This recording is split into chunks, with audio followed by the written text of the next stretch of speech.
Bismillahirrahmanirrahim. Assalamualaikum warahmatullahi wabarakatuh.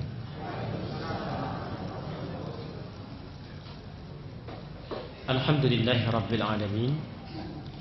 Segala puji semoga selalu terlimpah tercurah kepada Allah, Tuhan kita semuanya, Tuhan yang merawat memelihara jagat raya ini.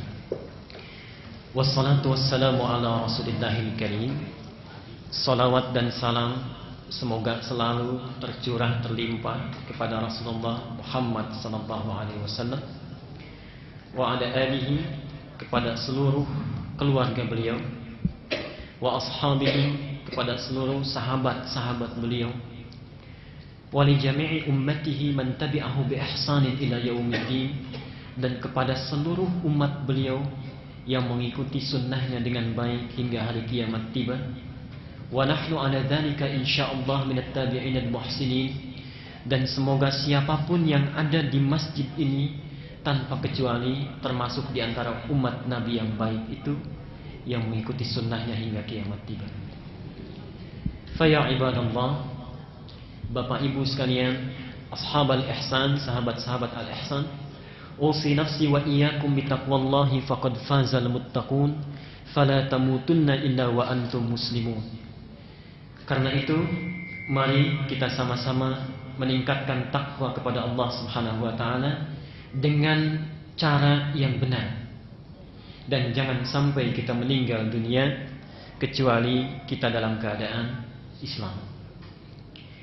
Bapak Ibu sekalian, insyaallah dalam kesempatan pagi ini kita akan lanjutkan kajian kita hadis Al-Arba'in An-Nawawiyah, memasuki hadis tentang keutamaan menuntut ilmu.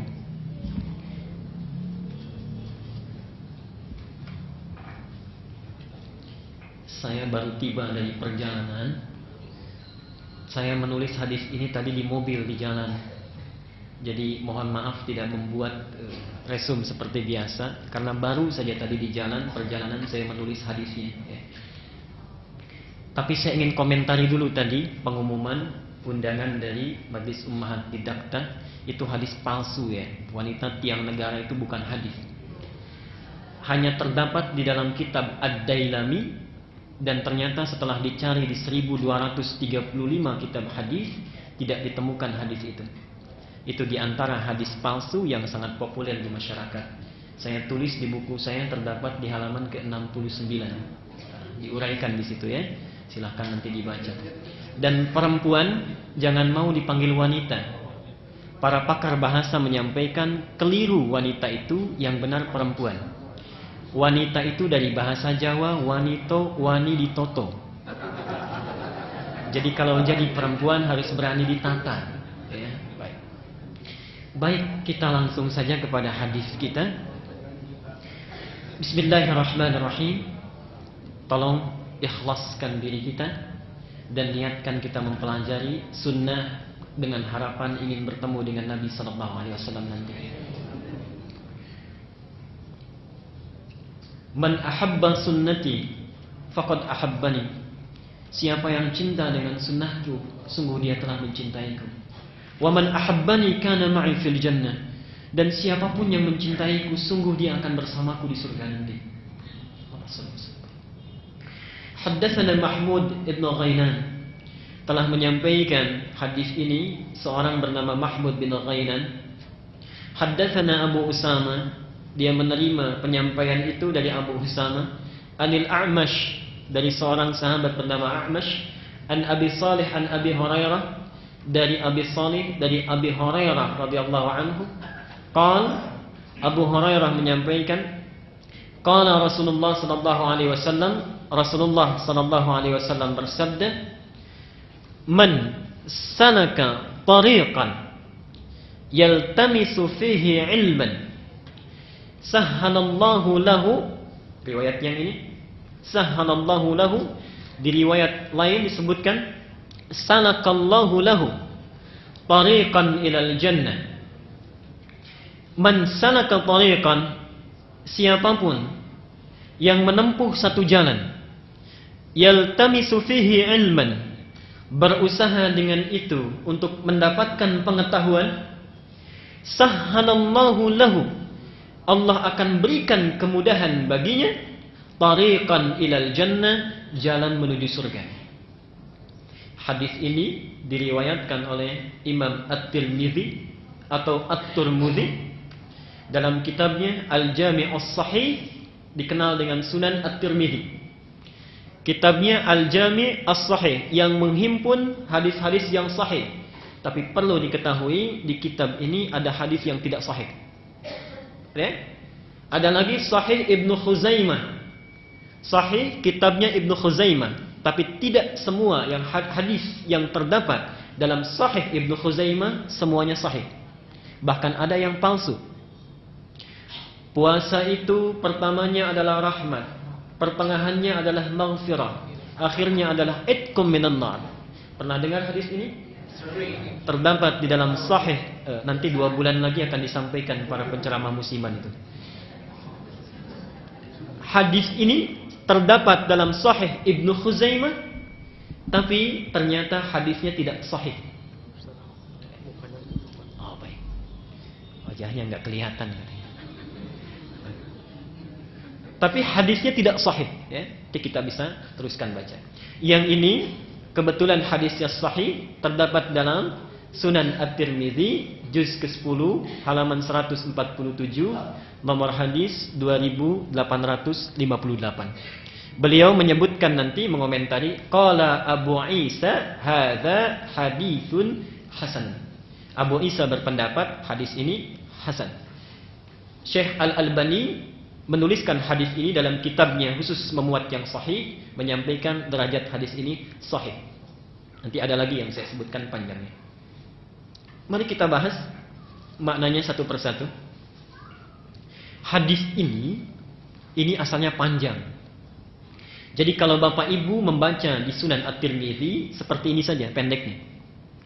Tapi asal hadisnya cukup panjang. Kalau kita sebutkan di kitab Sunan Abi Daud, nah ini redaksinya. Yang pertama tadi cukup pendek di atas ini. Yang kedua, redaksi lengkapnya ada di Sunan Abi Daud. Di dalam Sunan Abi Daud dikisahkan sebab munculnya hadis ini, bukan asbabul wurud ya. Jadi ada asbabun nuzul lil Quran, asbabul wurud sebab Nabi mengucapkan hadisnya, ada asbabul muncul sebab dituliskannya di dalam kitab-kitab ilmu hadis. Apa riwayatnya? Munculnya itu kenapa gitu? Sebab dituliskannya, menurut Imam Abu Daud, ada seorang sahabat, subhanallah ini, datang dari Madinah, jauh-jauh dari Madinah tu Rasul, ingin menemui seseorang bernama Abu Darda yang berada di Damaskus di Syria. Lihat Pak ya, Ibu mohon maaf ini. Jadi datang dari Madinah, itu perjalanan dari Damaskus kalau dengan bis sehari semalam. Orang ini jalan kaki dari Madinah Al-Munawwarah, dari Madinah Rasul, menempuh perjalanan ingin menemui seorang bernama Abu Darda, periwayat hadis, yang sedang berada di Damaskus. Ketika sampai di sana, ditanya oleh Imam Abu Darda, saudaraku, jauh-jauh datang, apa ada yang bisa dibantu? Apa yang dijawab oleh beliau? Saya tidak memerlukan bantuan apapun, tapi saya pernah mendengar di saat di Madinah Anda memiliki satu hadis yang pernah disampaikan oleh Nabi SAW. Jadi datang berperjalanan kaki hanya untuk mendapatkan satu hadis yang jaraknya ditempuh dari Madinah ke Damaskus, yang kalau ditempuh dengan menggunakan bis 1 hari 1 malam, hanya untuk mendapatkan satu hadis Nabi SAW. Sahabat dan tabi'in. Ibu bapak, zaman Nabi dulu orang ingin sholat di masjid itu sampai jauh ditempuh, fasilitasnya tidak bagus. Ingin mendapatkan ilmu, dia cari sampai dengan jalan kaki. Imam Ahmad pernah jadi kuli di pasar untuk mendapatkan bekal. Imam Syafi'i digendong ibunya dari Gaza menuju Makkah supaya anaknya bisa belajar. Imam Ahmad ayahnya meninggal, ibunya merawatnya dari kecil, mengantarkan digendong ke majlis-majlis ulama supaya mendapatkan pencerahan. Hasilnya orang-orang besar. Kini kita, ustadznya datang langsung, tempatnya bagus, ada rekamannya. Kalau belum dengan semua itu, belum mampu menjadikan kita semangat mencari ilmu, dengan cara apa lagi Allah harus menjadikan dan mengajarkan kita baik? Orang ini kemudian datang, lalu Abu Darda persis menyampaikan satu riwayat cukup panjang. Ini agak berbeda sedikit. Man salaka tariqan, siapa yang menempuh satu jalan, yatlubu fihi ilman, berusaha mendapatkan ilmu, khususnya ilmu agama, salakallahu bihi. Nah, ini yang saya sebutkan di awal. Yang pertama sahhalalahu, yang di sini salakallahu bihi tariqan ilal jannah min turuqil jannah. Dimudahkan jalan menuju surga di satu jalan dari banyak jalan. Jadi kalau orang-orang itu ke surga banyak jalannya, kalau penuntut ilmu itu disediakan satu jalan khusus. Kalau yang lain dihisab dengan beberapa keadaannya, ya. Kalau penuntut ilmu itu hisabnya khusus satu jalan, tariqan ilal jannah. Bukan hanya itu. Saat dia belajar, saat menempuh perjalanan, wa innal malaikata la tad'u ajnihataha, dan sungguh para malaikat ketika ada orang menuntut ilmu, dia akan membentangkan sayapnya. Ridwan bi talibil ilmi, menyampaikan keridhaan. Kalau ada bahasa ridwan di hadis di Quran, artinya 3.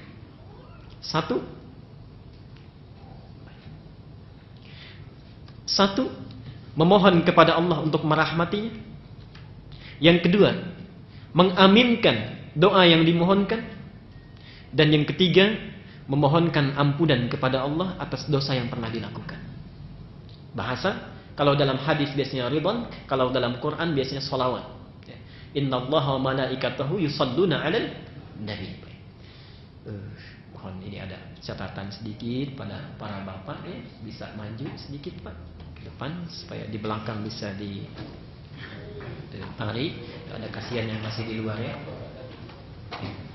Kalau Jumatan terdepan itu dapat unta, pertengahannya sapi, ya, kemudian dapat angsa, terakhir telur. Kalau sekarang enggak, ya, insyaallah. Silakan yang masih di luar mungkin bisa masuk supaya lebih tenang.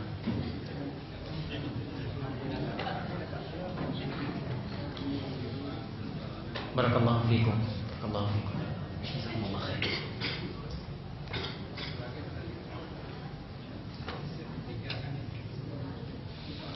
Baik, saya teruskan. Itu balu malaikat. Wa innal alim, dan sungguh orang yang sedang menuntut ilmu itu, la yastaghfiru lahu man fis samawati wa man fil ardi, akan memohonkan ampunan baginya penduduk langit dan bumi. Hadisnya baik sekali ini. Jadi bukan hanya malaikat, seluruh penduduk langit dan bumi, kalau kita tahu, memohonkan ampunan kepada penuntut ilmu ini.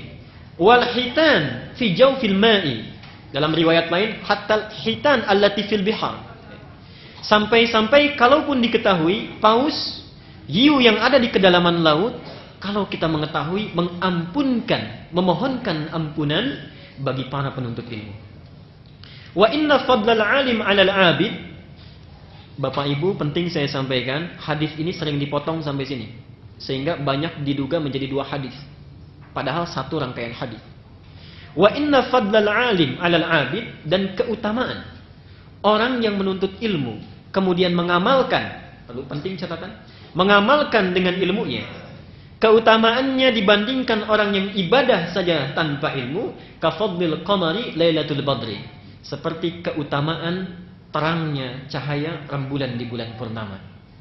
Bahkan di hadis lain disebutkan keutamaan orang yang berilmu dan beribadah dengan ilmunya beda dengan orang yang ibadah tanpa ilmu 1000 bulan pahalanya.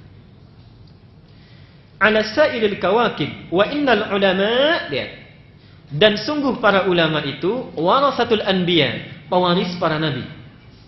Wa innal anbiya lam yuwarithu dinaran wala dirhaman, dan para nabi tidak mewariskan dinar dan dirham. Warasul ilma, hanya mewariskan ilmu saja.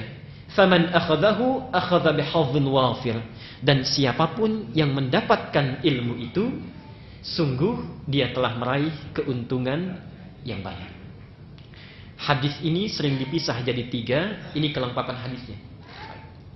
Yuk kita bahas satu-satu ya. Hari ini kita akan bahas huruf man saja. Man salaka tariqan. Kita bahas mannya saja ya. Saya berikan pengantar dulu. Mari dibuka mushafnya, Quran surat Al-Baqarah ayat ke-30 sampai dengan 35. Dari wa idz qala rabbuka lil malaikati inni ja'ilun fil ardi khalifah. Bismillahirrahmanirrahim. Wa idz qala rabbuka lil malaikati inni ja'ilun fil ardi khalifah.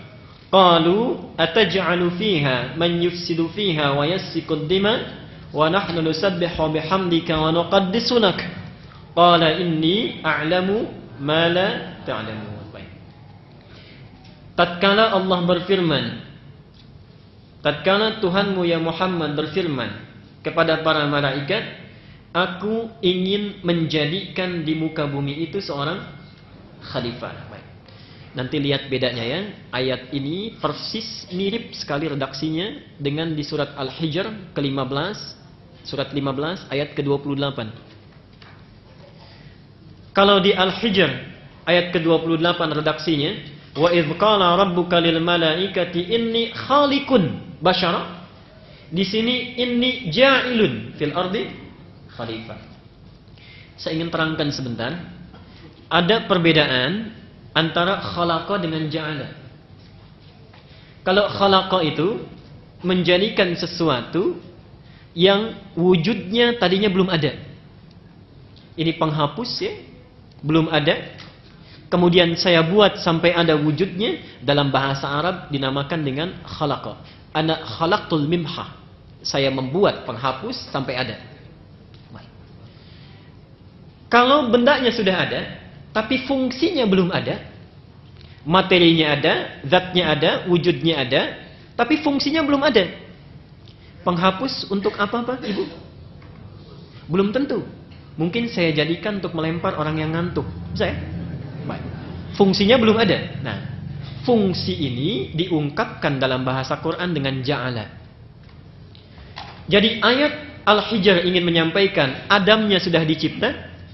Jadi Adamnya sudah ada itu dengan Hawa. Tapi misinya belum diberikan. Fungsinya belum diberikan. Di surat Al-Baqarah ingin menerangkan saat penyampaian fungsi dan misi itu di launching visi Adam ini di hadapan penduduk langit para malaikat. Dan jin pun hadir, termasuk iblis. Iblis hadir saat itu. Ya. Jadi iblis masuk dalam kalangan jin. Di surat Al-Kahfi, kana minal jinni fafasaqa an amri rabbih. Baik. Disampaikan oleh Allah, Adam sudah tercipta, dibuat misinya sebagai khalifah di muka bumi. Khalifah ini punya 2 makna dalam bahasa Arab. Asal katanya dari kata khalafa, sesuatu yang menggantikan. Sesuatu yang menggantikan atau saling menggantikan. Manusia disebut dengan khalifah karena kehidupannya akan saling menggantikan. Hari ini kita hidup, meninggal, datang anak kita. Anak kita meninggal, datang cucu kita. Begitu seterusnya.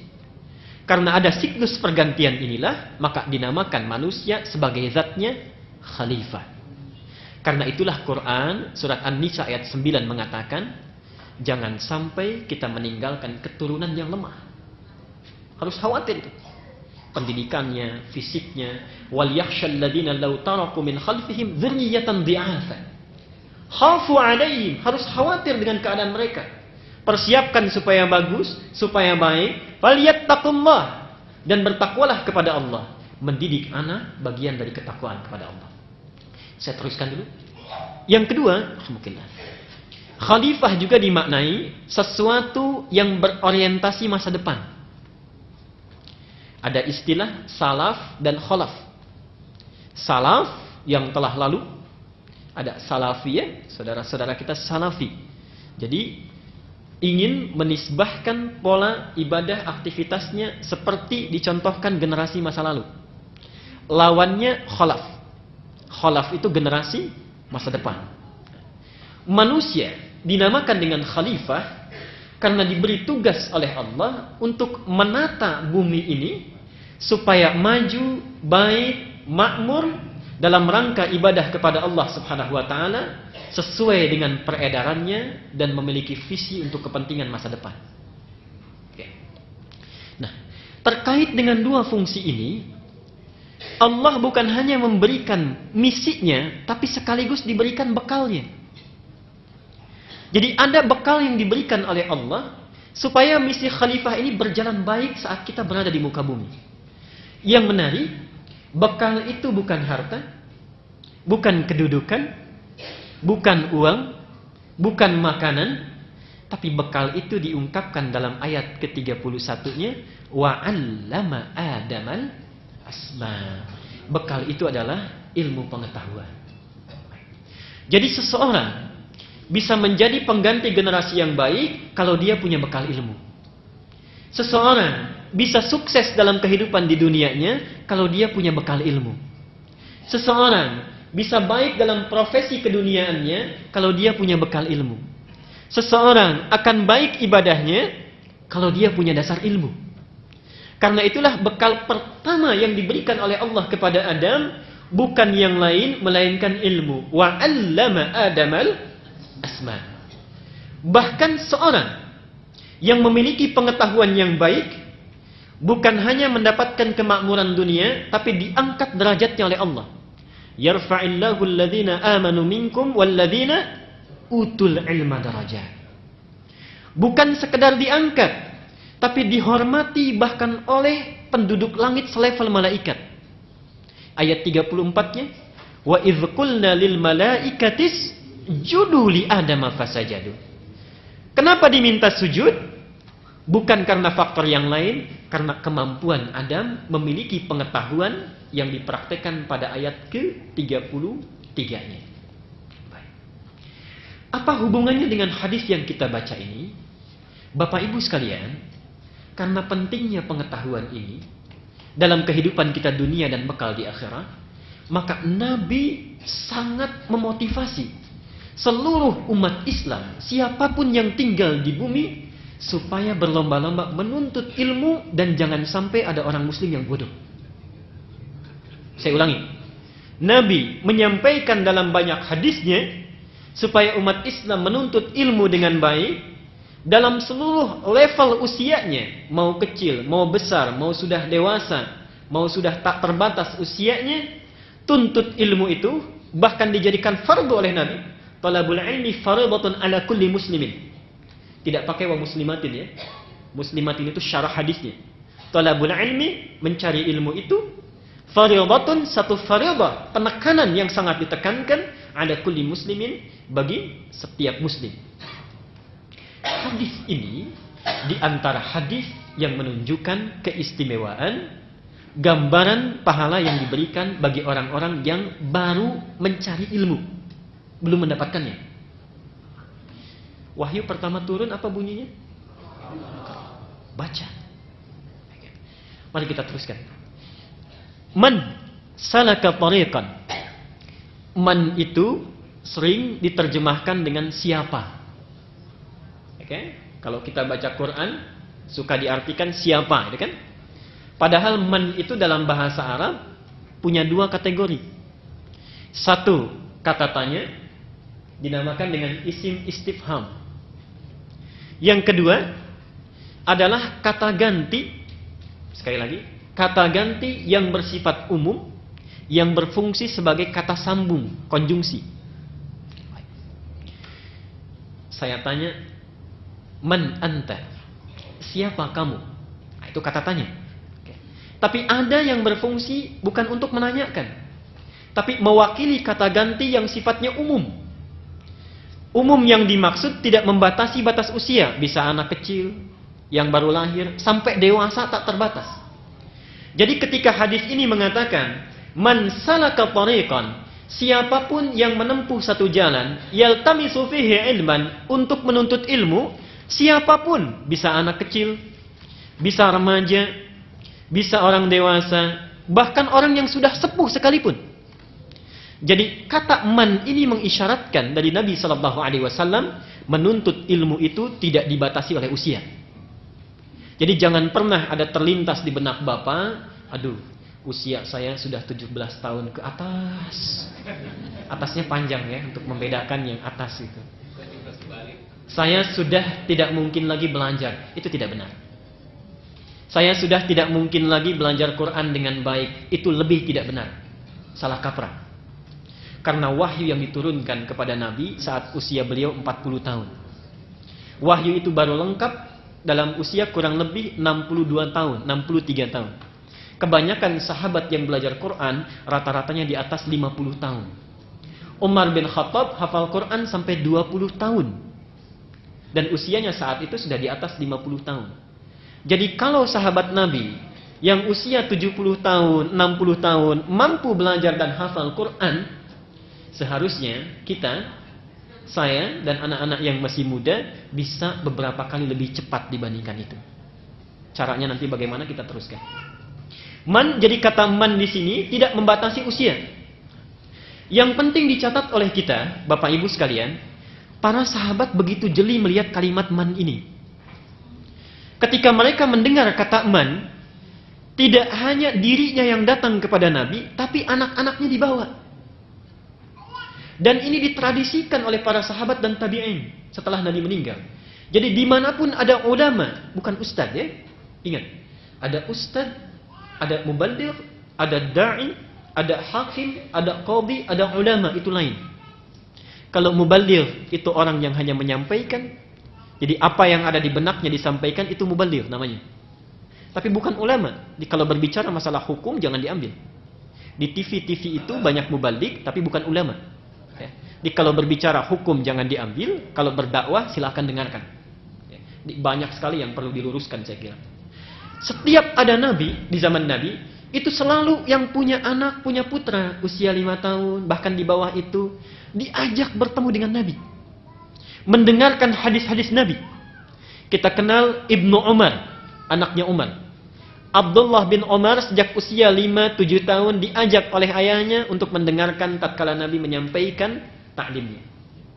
Sampai dewasa, ternyata beliau menjadi salah seorang pakar hadis dan pakar fikih.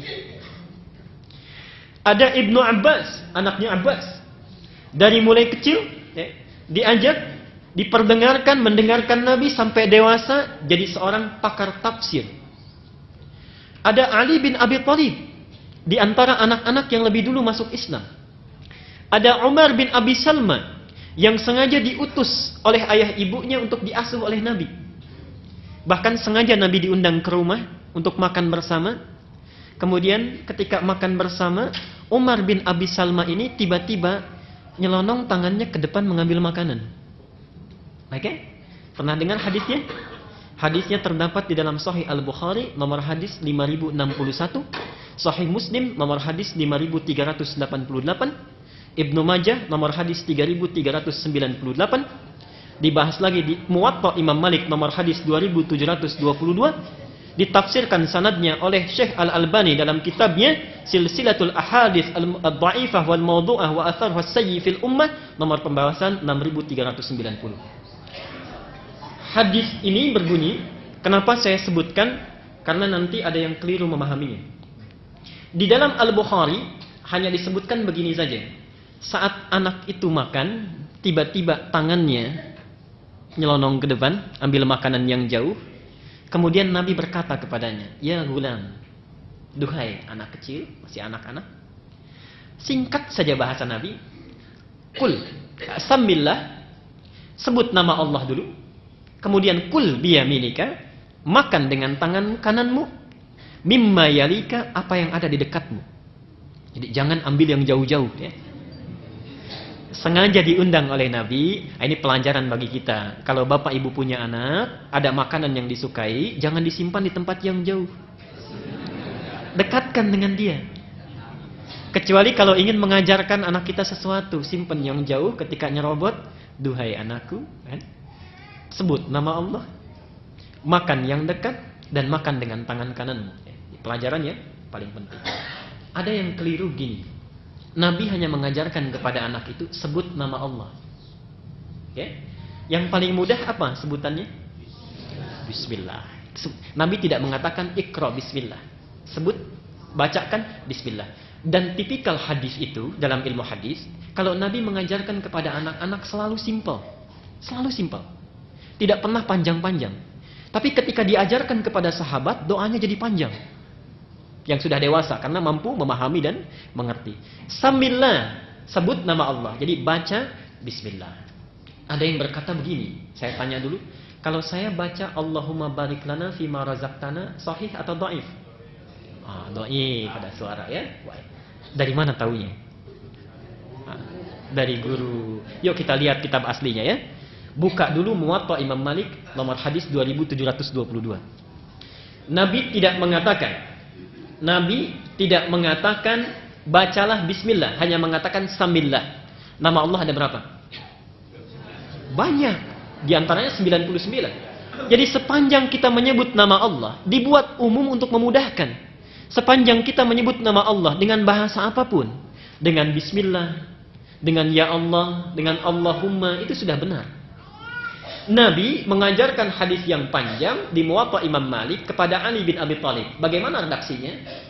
Kalau engkau mau makan, kul bismillahirrahmanirrahim. Allahumma barik lana fima razaqtana wa qina adzabannar. Hadis itu sahih. Bahkan ada yang lebih panjang lagi. Sekarang dari mana munculnya pernyataan hadis itu dhaif? Ternyata ada orang keliru baca kitab. Dibaca di kitab Syekh Al-Albani, pembahasan nomor 6390. Pembahasan itu sedang membahas hadis tentang hubungan suami istri. Jadi ada hadis dhaif berbunyi begini. Kalau seorang suami istri berhubungan, yang sebelum berhubungannya dia membaca Allahumma barik lana fima razaqtana wa qina adzabannar. Betul. Silakan dibuka. Maka anak yang lahir tidak akan disentuh oleh setan. Itu hadisnya. Dibahas oleh Syekh Muhammad Nasiruddin Al-Albani, hadis ini kualitasnya dhaif karena bertentangan dengan doa sahih yang diajarkan oleh Nabi. Orang-orang mengira yang dhaif ini hadis tentang makanan, padahal hadisnya berbeda. Okay? Jadi hadis tentang makanan terpisah dengan hadis yang tadi. Yang satu dhaif, yang lainnya sahih. Itu yang penting saya luruskan. Itu banyak sekali. Dan banyak orang keliru. Ada hadis tentang begini. Nikahilah perempuan itu, jangan nikahi perempuan kecuali 4 hal terdapat dalam dirinya. 1, limaliha. Yang kedua, li jamaliha. Yang ketiga, li hasabiha. Yang keempat, li diniha. Nikahi perempuan itu karena 4 hal. Hartanya, karena parasnya, karena keturunannya, latar belakangnya. Keempat, agamanya. Kalau agamanya didapatkan, beruntung kita. Saya tanya pada bapak-bapak, terutama remaja kita, apa yang dimaksud dengan hartanya?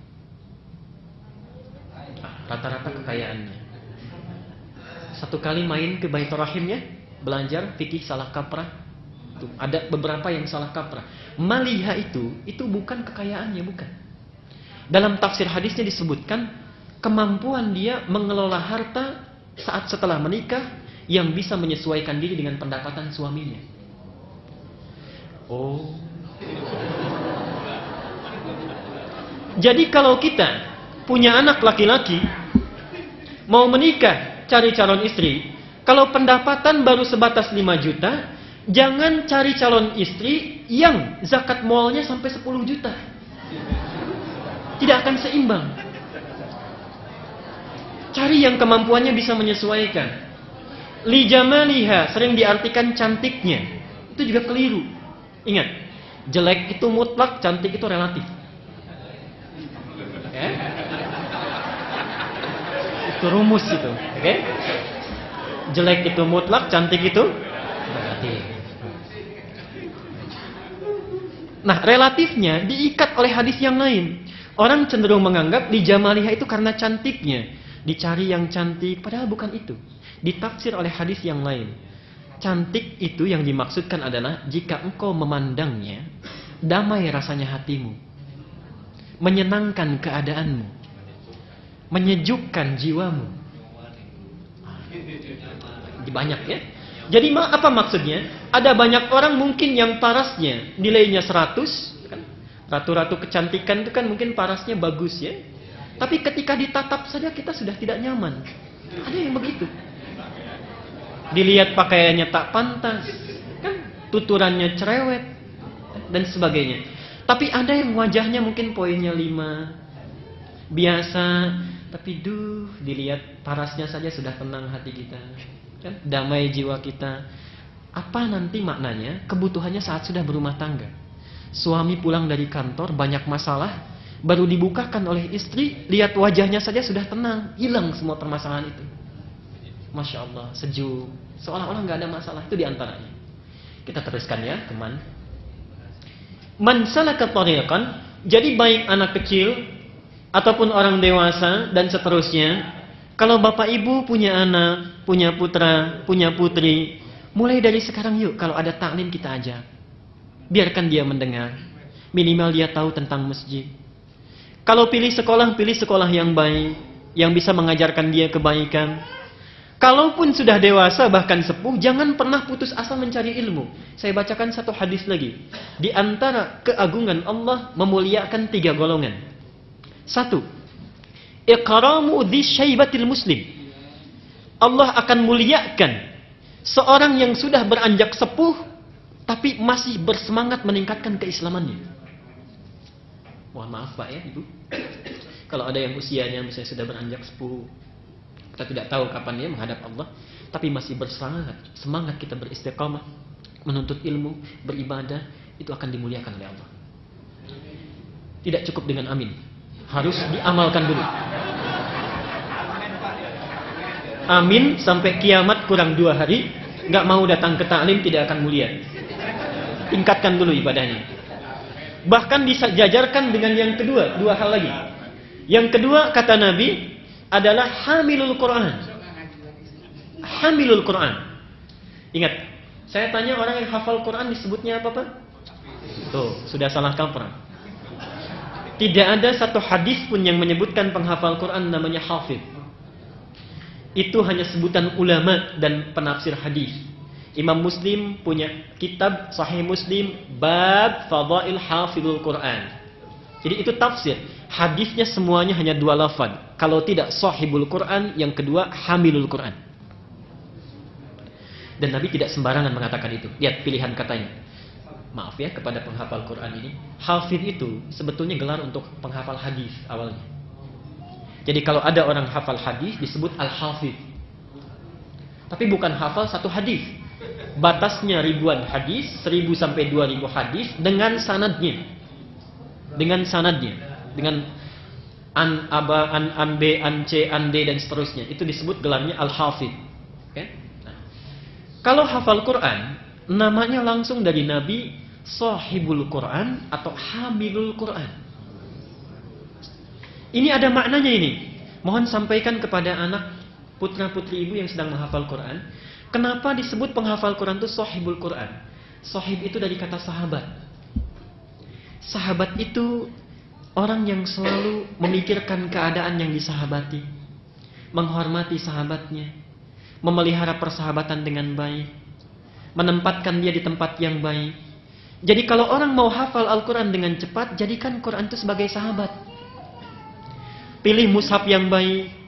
Jangan lecehkan mushaf itu di tempat yang buruk, tempatkan di tempat yang baik. Baca Quran dalam keadaan berwudu menghadap ke arah kiblat, itulah yang dinamakan dengan Sahibul Quran. Dan itulah nanti yang akan mendapat syafaat langsung dari Quran. Quran akan memberikan syafaat di ashabihi pada para sahabatnya, bukan di huffadhihi. Yang kedua Hamilul Quran, ini lebih tinggi derajatnya dari Sahibul Quran. Hamilul Quran, orang yang mengandung Al-Quran, membawa Al-Quran. Saya tanya pada ibu, kalau ibu sedang mengandung disebutnya apa? Hamil. Kalau hamil boleh tidak merokok? Tidak. Ya? Boleh tidak makan makanan yang haram? Tidak. Boleh tidak mengganggu janinnya? Tidak. Harus dirawat, dijaga ya. Kenapa? Supaya tenang janin itu lahir dengan selamat dan baik kan? Penghafal Quran disebut Hamilul Quran, diibaratkan seperti perempuan yang sedang mengandung dalam janinnya. dia mengandung Quran, maka tidak boleh penghafal Quran itu makan makanan yang haram. Dia mengandung Al-Quran yang suci, maka tidak layak penutur Quran itu berkata dengan perkataan yang kotor. Dia mengandung kalam Allah yang baik, tidak layak. Bahkan saya mengatakan, tidak boleh seharusnya penghafal Quran itu merokok. Seharusnya tidak boleh. Ya. Kalau di Libya ada penghafal Quran merokok, itu langsung dikeluarkan dari sekolah Quran. Sebelum dikeluarkan dihukum dulu, kakinya diangkat ke atas, diikat, kepalanya dipukul. Baru setelah itu silakan pulang. Hamilul Quran. Jadi kenapa? Memuliakan nilai Qurannya. Saya teruskan, man salaka tariqan, bagi ibu bapak yang bawa anak-anak hari ini, nanti tolong setelah ini dikumpulkan ke depannya. Saya teruskan dulu, man salaka tariqan yaltamisu fihi ilman. Dia berusaha untuk menuntut ilmu, baru cari ilmu ya. Dimohon maaf ya pada yang merekam, saya ingin menulis ya. Mudah-mudahan nanti bisa.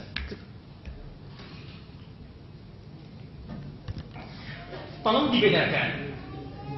Ada menuntut ilmu baru mencari, ada mempelajari ilmu, redaksinya lain. Saat kita mencari ilmu, redaksinya hanya mengatakan begini, thalabul ilmi.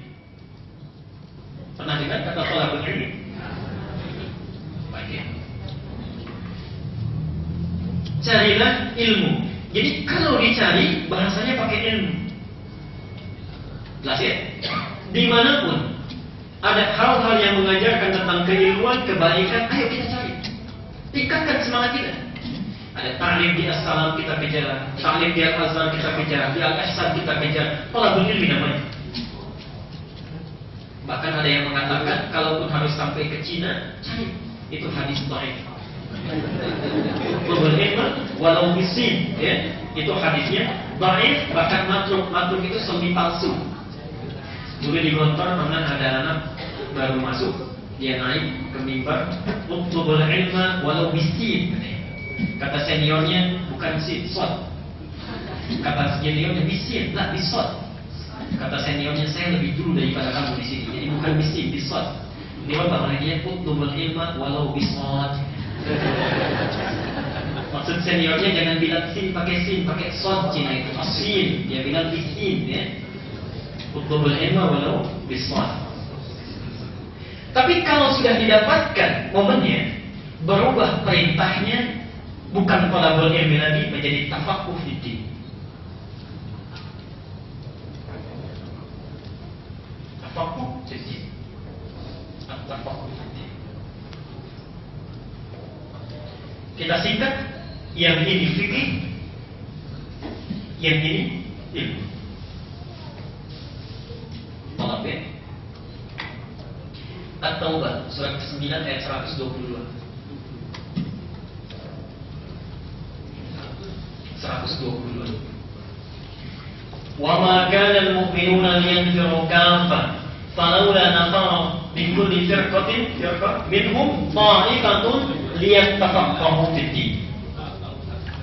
Surat ke-9 At-Taubah atau Al-Baqarah ayat 122. Wa ma kana al-mu'minuna liyanfiru kaffah, dan tidak mesti semua orang mukmin itu semuanya berjuang. Ada yang di medan perang, ada pergi kantor, ada yang bekerja. Kenapa tidak ada segelintir orang di antara mereka yang bertafaqquh fiddin? Ya. Bahasanya bukan thalabul ilmi lagi, tapi tafaqquh fiddin. Tafaqquh ini terambil dari kata fikih. Fikih ini punya dua makna singkatnya. Satu, memahami. Yang kedua, mendalami. Satu, memahami. Yang kedua, mendalami. Ayat ini ingin berkata, kalau ada orang Islam belajar dimanapun, bedanya dengan non-muslim, dia bukan sekadar mentransfer pengetahuan, tapi harus paham apa yang diajarkan itu. Jadi kalau ibu punya putra, punya putri, disekolahkan dimanapun, pastikan mereka memahami pelajaran yang diajarkan.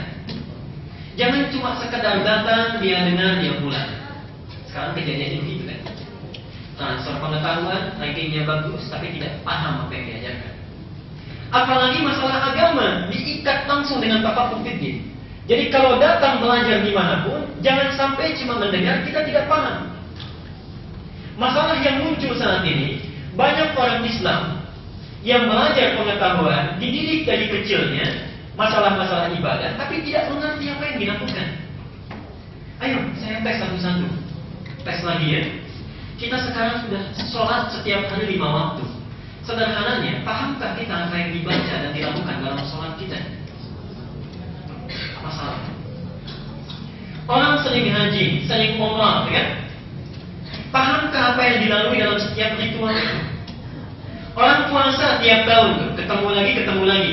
Kata Quran, orang puasa itu pasti takwa. Orang tarawih saja, baru tarawih. Ciri orang yang sukses tarawihnya itu tenang hatinya. Kenapa orang banyak tarawih sekian rakaat tidak pernah tenang, semuanya galau. Dikasih lagi tahun depan begitu juga. Bahkan saking kuatnya, tarawih itu bukan dari Nabi. Tarawih itu dari penamaan ulama, asalnya qiyamul lail, qiyamul ramadan. Tarawih itu dinamakan oleh ulama dari kata roha. Roha itu dari kata roh, sesuatu yang membuat tenang. Jamaknya tarawih. Kenapa dinamakan dengan tarawih? Karena tarawih itu punya 2 ciri. Lakukan sholat itu dengan tenang, nyaman. Yang kedua, ketenangan itulah nanti yang akan melahirkan kedamaian di dalam jiwa. Nah, ini sudah salah pada prakteknya. Banyak di beberapa masjid, praktek tarawih itu sudah tidak tenang. Mau kemana Pak? Di masjid B. Kenapa? Sholatnya pendek, bacaan panjang. Tafaqquh fid din, satu. Jadi mohon sekali lagi, apapun yang dipelajari harus paham. Bahaya orang belajar agama tidak paham apa yang dia pelajari. Yang kedua, ini penting. Ternyata yang menerapkan pola ini hanya sedikit. Ayatnya berbunyi begini. Falau dan nafar, satu. Min kulli firqah, turun jadi firqah. Minhum ta'ifah, turun jadi ta'ifah. Nafar itu jumlah yang agak banyak. Jadi pasti di mana orang belajar itu awalnya banyak jumlah itu. Biasanya kalau perintis agak sedikit-sedikit, tapi yang datang itu bisa banyak. Contoh 40 orang. Kenapa turun jadi firqah? Firqah itu jumlah yang agak sedikit dari nafar. Orang yang datang mungkin banyak, tapi yang serius mungkin lebih sedikit, cuma 20 orang. Yang mencatat, yang punya program. Di antara yang serius ini, yang berhasil, yang sukses, cuma ta'ifah. Ta'ifah itu hitungan jari. Yang ranking 1 di sekolah berapa orang? 1. Tidak ada ranking 1 10 orang. Jadi daftar banyak, yang serius mungkin sebagiannya, yang berhasil mungkin 1, 2, 3 orang. Maksud Quran, jadilah kita di antara yang sedikit itu. Bagaimana caranya? Ayatnya mengatakan, kalau mau taklim itu persiapkan dari rumah. Jangan hanya ingin melihat ustadznya. Takut misalnya tidak kedengaran sama tetangganya, tidak kena absen. Itulah karena Allah. Kemudian buat catatannya dipersiapkan. Ayatnya kemudian berbunyi, dia tafaqquhu fid din. Dari situ wali mudhiru qaumahum idza raja'u ilaihi. Apa yang didapatkan di taklim itu sampaikan pada keluarga. Itulah orang yang akan sukses dalam tafaqquh fid din. Salah satu tariqah yang tamisu fihi ilman, sahhalallahu tariqan ilal jannah. Allah akan mudahkan langkahnya menuju surga. Saya berhenti dulu sebentar, kita buka termin untuk tanya jawab atau pendalaman. Silakan saya perkenankan, nanti kita buka dulu. Kalau tidak ada, kita nanti teruskan pada segmen berikutnya. Silakan saya perkenankan dulu. Silakan Mas. Kan kita mengatakan kalau kita harus mengambil pendapat dari ulama, dan kriteria ulama itu seperti apa sih, dan bagaimana kita tahu kalau itu ulama? Baik sekali pertanyaannya. Pertama, yuk kita bahas satu-satu ya, yang umum saja. Ada ulama, ada muballigh, ada dai, ada ustaz. Ulama ini bentuk jamak plural dari kata alim. Oke. Alim jamaknya ulama. Alim itu mengandung arti orang yang tahu, punya pengetahuan. Jadi sebetulnya seseorang yang punya pengetahuan di bidang apapun bisa dinamakan dengan alim. Jamaknya ulama. Jadi ada ulama di bidang teknik, ada ulama di bidang pertanian, ada ulama di bidang industri secara bahasa. Ya, secara bahasa. Secara istilah adalah orang-orang yang mampu memahami dan mendalami pengetahuan tentang nilai-nilai keislaman. Itu pun dibatas. Ciri keutamaannya diikat oleh Quran di surat Fatir, innama yakhshallaha min ibadihil ulama. Ya. Jadi kalau hanya pengetahuan, hanya pintar saja, tahu tentang agama itu banyak. Tapi tidak semua yang pintar ini bisa jadi ulama. Diikat langsung oleh Quran, yang hanya takut kepada Allah itulah ulama. Jadi orang-orang yang paham agama, yang mengerti agama, yang mengamalkan pengetahuannya itu dengan penuh rasa takut kepada Allah. Takut kalau bertutur dia salah. Takut kalau tidak mengamalkan dia akan diminta pertanggungjawaban. Takut kalau berbuat sesuatu itu bisa menimbulkan keresahan bagi umat. Takut kalau dia memberikan fatwa itu akan merasa dihisab oleh Allah. Itulah ulama. Kalau sekarang kita dapatkan orang pintar, gelarnya profesor, gelarnya doktor, tapi tidak takut dengan Allah, bahkan mengutak-atik nilai-nilai yang sudah baku dalam Islam, itu tidak dikatakan ulama. Oke? Tidak dikatakan ulama. Banyak sekarang, bahkan ada yang malpraktek. Kan dokter jantung mengobati telinga nggak bisa kan? Ada yang profesor doktornya spesialisasi bidang sejarah, berbicara masalah fikih.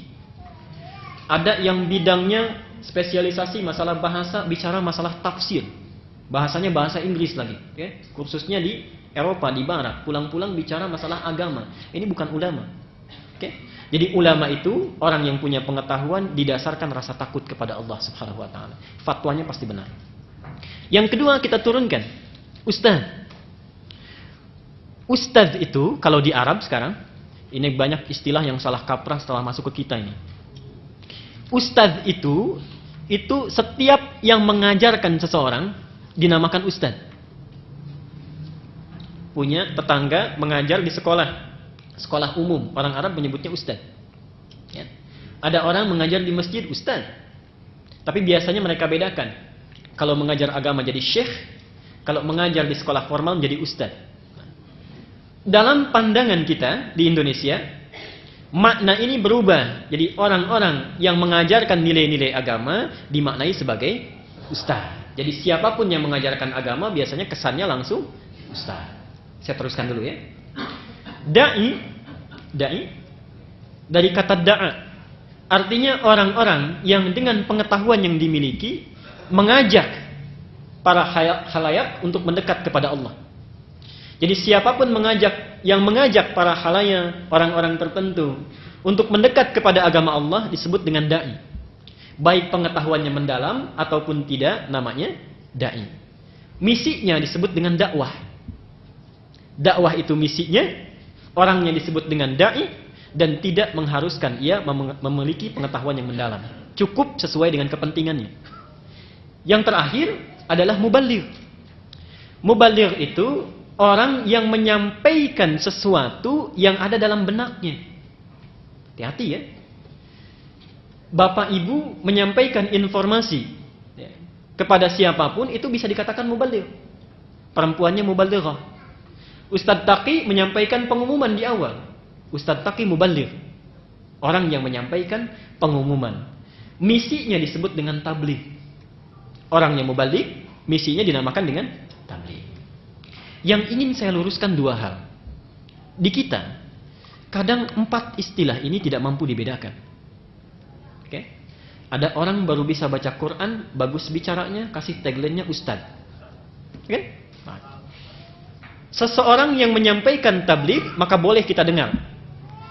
Seorang da'i, seorang muballigh, termasuk sebagian dari ustaz, kalau menyampaikan masalah hukum, tidak boleh diambil perkataannya.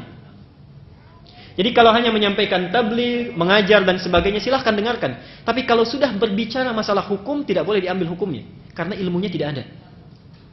Hukum itu terkait erat dengan ilmu. Saya contohkan begini. Ada saat saudara kita rahimahullah, kita doakan mudah-mudahan diterima oleh Allah amalnya, baik menghadapnya Ustaz Jeffrey Al-Bukhari, yang Jumat kemarin meninggal. Mudah-mudahan baik segala yang dilaluinya. saya sangat bersimpati terhadap beliau dan saya meneteskan air mata ketika beliau dikuburkan sebagai saya doakan. Tapi saya sangat tidak sepakat kepada sahabat-sahabatnya, ustadz-ustadznya yang tampil di TV yang menyampaikan sesuatu yang sangat tidak berkaitan dan hanya membebani almarhum ketika dikuburkan. Menyinggung beberapa hukum yang sebetulnya tidak paham. Contoh, ada yang berkata, kemarin saya sempat ditelepon sama jamaah, ini ada siaran di Metro TV. Ada yang berkata, Ustadz, jangan dicari sebabnya. Jangan dibahas itu kecelakaan motor dan sebagainya. Sudah, itu perjalanan Allah. Yang penting husnul khotimah. Takdirnya begitu gitu ya. Dicari kita baik saja. Tadi saya sampaikan lagi, dalam teori, secara teori, dalam masalah tauhid, pembahasan dibagi kepada 3 istilah. Satu, dalam masalah tauhid qada dan qadar, pembahasan dibagi pada 3 istilah. Satu, musabbib namanya. Yang kedua, musabbab. Yang ketiga, sebab, as-sabab. Sebab itu bahasa Arab ya. Musabbib adalah subjek zat yang menempatkan sesuatu terjadi. Allah di sini. Kalau kita ambil kasusnya Ustaz Ujaid Jeffrey Al-Bukhari, yang menyebabkan, menetapkan kadarnya meninggal itu Allah. Musabbab, hamba yang mengalaminya, orang yang mengalaminya. Ini orangnya, objeknya. Sebab, sudah jadi bahasa kita, adalah sesuatu yang menyebabkan ya, kadar itu terjadi atau takdir itu terjadi. Saya terangkan lagi sebabnya. Manusia dalam setiap kejadian diminta oleh Al-Quran jangan mempertanyakan yang dua ini. Jangan tanya lagi Allah, karena memang sudah hak prerogatifnya Allah untuk mematikan, menghidupkan seseorang. Jangan ditanya dulu kenapa kok Ustaz Jeffrey yang diambilnya, kenapa bukan Ustaz Adi aja, kan masih dibutuhkan umat dan jangan ditanya, itu sudah kadarnya. Yang harus dipelajari adalah sebabnya. Kenapa hal itu terjadi? Walaupun memang itu kadarnya, tapi ada sebabnya sehingga bisa dipelajari. Kalau baik, itu tingkatkan kebaikannya. Kalau jelek, buang kejelekannya supaya bisa dihindari. Itulah yang dimaksud dengan ayat di surat Al-Mulk surat ke-67. Apa Allah sampaikan? Ayat kedua dan tiganya. Walladzi khalaqal mauta wal hayat liyabluwakum ayyukum ahsanu amala. Ini lihat sebabnya.